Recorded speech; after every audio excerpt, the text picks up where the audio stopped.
Oi, gente. Dia das Mães está chegando e eu resolvi que eu vou dividir um pouco com vocês sobre a minha história em se tornar mãe, mesmo morrendo de medo de ser mãe. Então pega aí o seu chazinho, um cafezinho que seja, ou melhor ainda, se você estiver precisando fazer exercício, corre aí e vamos bater um papo sem compromisso, só trocar experiências mesmo aqui.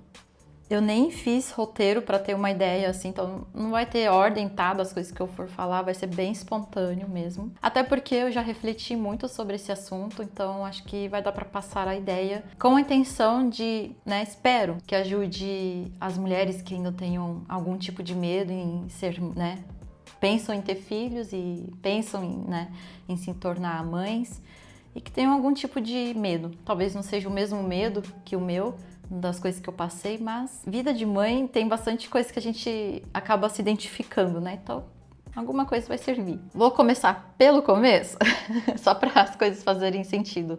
Quando eu me casei com o meu marido, eu cheguei a conversar com ele antes, acho que até de casar.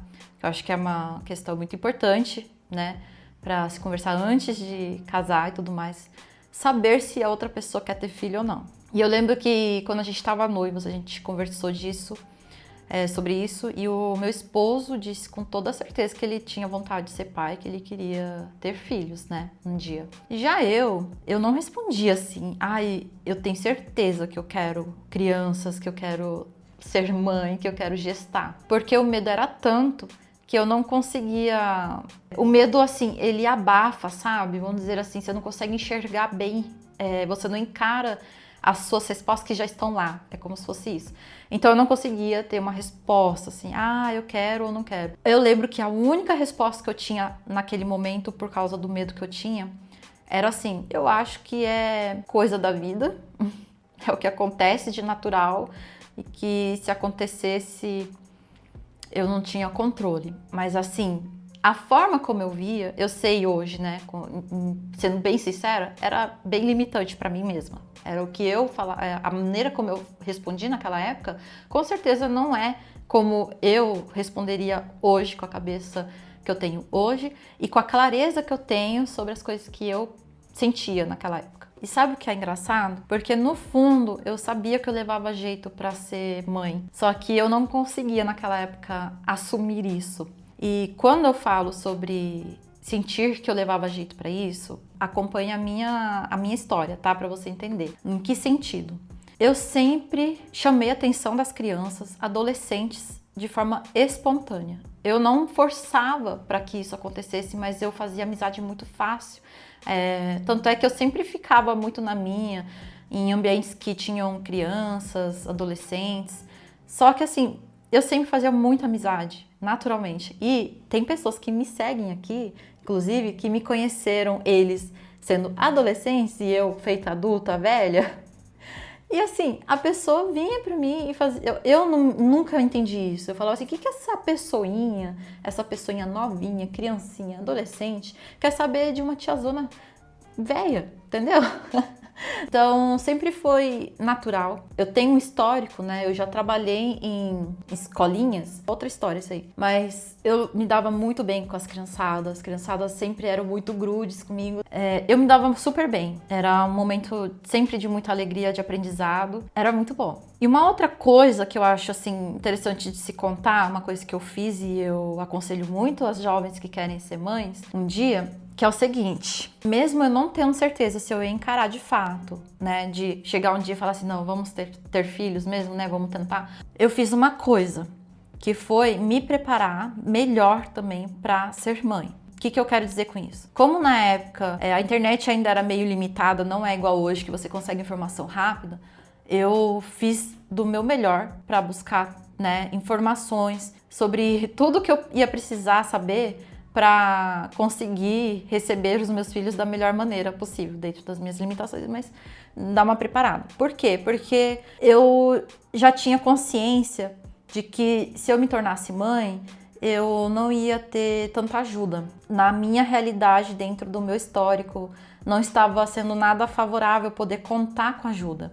né, naquela época. Então, eu sabia que tinha grandes chances de acontecer isso. Então, eu precisei correr muito atrás, assim, sabe? Sozinha. E sozinha que eu digo entre aspas, tá? Porque eu sou muito grata às pessoas que naquela época puderam me servir de exemplo, né? Sendo mães, de contar sobre suas, né? Sobre como estava sendo sua maternidade e essas pessoas que traziam informações mais educativas, né? Então, assim, isso fez total diferença para eu poder ter uma ideia de como eu poderia ser mãe com mais repertório, sabe? E aí, quando eu engravidei pela primeira vez e a gente ainda não sabia o sexo, no fundo, eu falava que achava que era menino, mas a verdade é que eu tava torcendo para que fosse um menino, para que o primeiro filho fosse menino.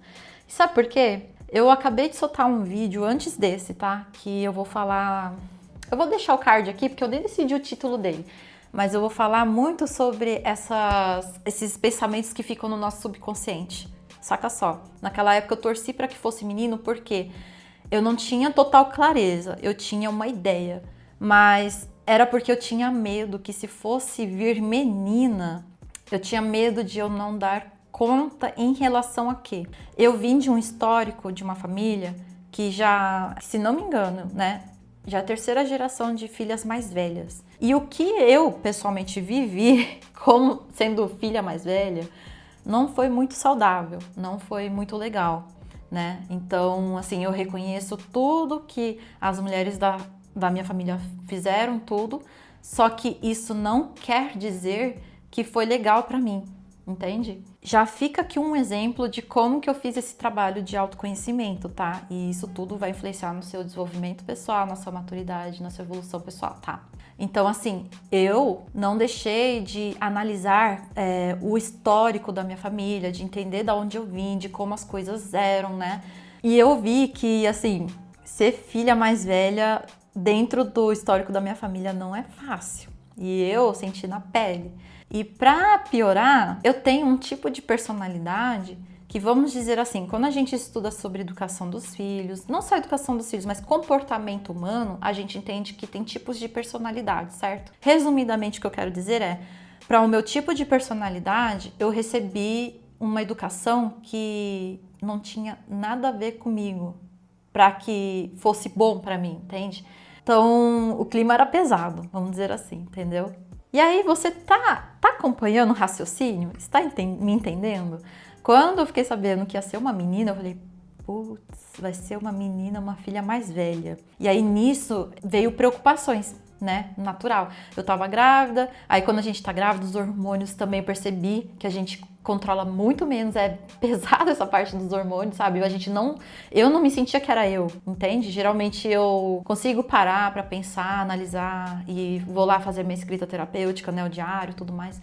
Só que mesmo assim, eu fiquei com muito medo, com muita ansiedade e eu fiquei muito preocupada com a minha filha já. Eu fiquei assim, eu cheguei a chorar algumas vezes, né, no começo da gravidez, porque eu falei, e se eu for aquela mãe que eu tava com medo de acabar passando as coisas que eu passei, que na parte, né, no aspecto negativo para ela. Até porque, como eu já estudava sobre comportamento humano e essas coisas, eu sabia que tinha que reconhecer de não subestimar essas questões pessoais, principalmente as que ficam no subconsciente. Algumas coisas se transformam em trauma e muitas pessoas ensinam muito errado, eu acho muito errado, falar que traumas são bobeiras e tudo mais. A gente tem que ter mais empatia de entender a dor da outra pessoa, o que não quer dizer, e é isso que as pessoas confundem muito, não quer dizer passar a mão na cabeça, mas é entender a dor, observar, tentar olhar para aquela pessoa de fato, se colocar no lugar dela e ajudar com isso, né? Porque ela tá naquela dor, ajudar ela a ver o que a gente pode fazer para resolver e melhorar, né? Sair daquele buraco, entende? Deixa eu dar uma respirada aqui e lembrar o que mais que eu tenho pra contar. Ah, gente, mas eu acho que é isso.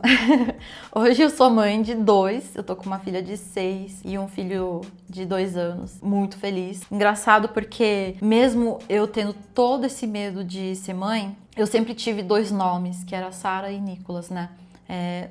Não sei explicar mesmo, eu só sei que eu tinha esses nomes e meu esposo concordou, ele achou bonito, eu sempre achei esses 2 nomes bonitos, eu gosto do significado deles. Valeu a pena encarar todo o medo. Eu tinha um aspecto dentro do meu... questões profundas pra lidar também, encarar dentro do meu casamento e isso também influenciou no meu medo em ter filhos, né? Fora isso, eu também desenvolvi... Não sei se chegou a ser um problema de pânico, assim, né? Medo, assim, tão grande, mas eu tinha problema com medo de agulha. Então, na época que eu fiquei grávida, a gente precisa fazer muitos exames, né? E eu já tava meio sensibilizada, né, por estar grávida e as questões hormonais que acontecem com a gente. Nossa, eu lembro que na primeira gravidez eu sofri demais, mas demais nessa parte. Toda vez que tinha que fazer exame, só pra vocês terem uma ideia, eu já sofria nos dias anteriores. E aí, quando eu tava pra ir no trajeto, no carro, eu já ia passando mal. Só de imaginar de fazer o exame de sangue e tudo mais, porque eu tinha esse medo. Tudo isso tem todo um sentido, mas eu não vou trazer porque já são coisas que eu teria que aprofundar mais e é mais complexo, mas não é o intuito desse vídeo agora. E deixa eu compartilhar uma coisa muito importante que eu fiz e que eu vi que foi, assim, é importante, só me escute, por favor. Principalmente você que quer ser mãe, que carrega medos, né, como eu sofri. Se tem uma coisa que eu fiz, pelo menos, que eu não me arrependo da forma como eu pensei e que fez toda a diferença, é o seguinte: imagina você, mulher, já morrendo de medo, né, de ser mãe e ter filhos não é qualquer coisa, você vai estar responsável por mais uma vida, então você vai ter que cuidar da sua, estar responsável pela outra vida, mesmo com muito medo, com muitas dificuldades. E basicamente eu me sentia assim, encarando as coisas de forma muito solitária, muitas vezes. Mesmo assim, quando eu decidi ter filhos, foi porque eu decidi, tá? Eu acho que, assim, é muito mais maléfico se você fala: ah, vou ter filho porque meu esposo tá me pedindo, ou porque meus pais estão me fazendo pressão de que a gente precisa ter filhos, né? Ou a sociedade falou que tem que ter. Eu acho que é importante você ter clareza consigo mesmo, do que você quer e a forma como você vai encarar. Eu decidi ir mesmo com medo. E por que que eu falo que isso é muito importante? Porque se você faz porque você decidiu, você se responsabiliza. Independente de como o seu marido vai ser, ou que os seus pais vão se intrometer, ou que a sociedade fez isso e aquilo com você. Você não vai cair na cilada de culpar os outros, você vai arcar com o que você decidiu. Eu sei que é difícil, principalmente, né, como eu disse, ter filhos não é nada fácil, não é uma coisa que a gente pode falar assim: ah, tenha e seja feliz e vai ser tudo de bom desse jeito. É maravilhoso, mas junto vem a responsabilidade. Não dá pra encarar isso sem responsabilidade. Até acontece, mas não vamos, né? Agora, tem uma coisa que eu quero deixar relatado aqui também, né? Não só a parte ruim, mas graças a Deus, pelo menos na minha história, né? Depois de 6 anos, a minha filha tá com 6 anos. Depois de todo esse tempo, eu também pude ver melhor com o tempo. Então, assim, exigiu muita paciência, você tem que persistir muito no caminho, mas que valeu a pena, foi ver que, por mais que eu tivesse me sentido, assim, muito sozinha durante esse processo da maternidade e tudo mais, e ter tido certas dificuldades dentro do meu casamento, isso também fortaleceu muito o meu relacionamento com o meu esposo. E hoje, eu consigo ver que a gente, assim, desenvolveu muitas coisas que são importantes dentro do casamento, que todo casamento vai precisar, tá? Mas a gente conseguiu aprender a ter conversas difíceis, a desenvolver um relacionamento onde a gente quebrasse muitos ciclos, né? Padrões que a gente já carregava das nossas criações, do nosso histórico, né? Então, assim, com o tempo também percebi que, e eu agradeço muito a Deus a isso, né, e o meu esposo, porque eu vejo que o meu marido, ele não me deixou sozinha. Então, assim, eu tinha medo disso também, né, em alguns aspectos que eu não vou trazer agora. Se for um assunto que interesse, que vai ajudar vocês, eu posso até ver se o meu marido participa, ou sei lá. Se interessar, deixa aqui nos comentários para eu saber. Hoje, eu tenho certeza que o meu marido, ele não me deixou sozinha. Por mais difícil que fosse, né, as situações que a gente encarasse, ele esteve junto. E eu digo que várias vezes naquela época eu não tinha certeza se ele estava junto, mas hoje eu tenho certeza. Então a gente encarou muitas coisas juntas difíceis. E, gente, imagina você superar isso, você acha que o casamento não fica mais forte? Isso é uma coisa que eu falo que eu tenho muita gratidão, porque com certeza isso é uma coisa que eu também quero oferecer para os meus filhos, né? Vai fazer toda a diferença na educação deles, no desenvolvimento pessoal deles, né? No que a gente pode oferecer. E eu sou muito grata mesmo.